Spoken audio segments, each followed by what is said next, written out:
kabataan. Yun, masaya siya. Ang daming bagong nakilala. Tapos, yun, masaya ng bonding eh. Bawat session may bonding. Tsaka yung kainan, sarap ng pagkain. Yung mga inaing food, grabe, the best. Tsaka yung, yung bread. Ngayon ko lang natikman yun, the best.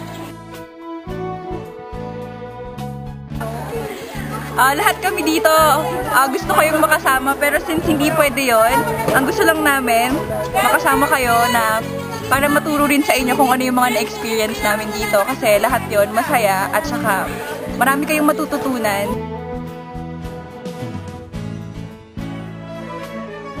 Naiba. Kasi nasanay ako sa retreat ko ng high school. Ayun. Dati puro puro yun, iyakan. Ngayon hindi, saya ng bonding. Talagang may matututunan ka every sessions. Fun siya and marami kang matututunan and parang hindi siya yung usual na youth camp kasi diba, yun sa ibang retreat, minsan masyadong boring, gano'n, minsan nakaka-antok. Pero dito, fun and exciting. Maraming friends, tapos marami kang lessons na makakuha. Masaya. Tsaka natuwa ako na kasi hindi ko na-expect na magiging ganito kasaya. Kaya yun, nakakatuwa na na-exceed niya expectations. By how much? Ayun that much. Asan? Hindi nyo na makita sa sobrang layo. Mas madami ng friends, so mas bonded na ako sa mas madaming tao sa community sa may amin.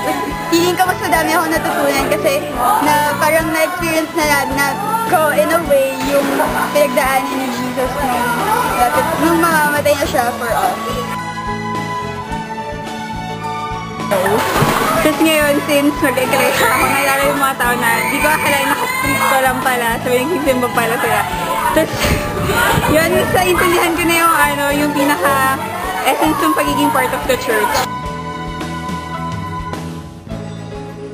Yeah, for all the years I've been going to Our Lady of Perpetual Help, this is the first time I've experienced something like this, and I think it's a good thing.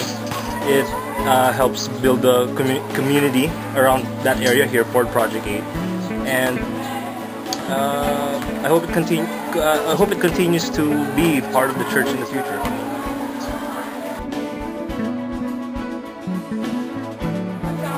Iglesia, exciting, kakatuwa talaga, lupit, empowering, saya, inspiring, and adventure.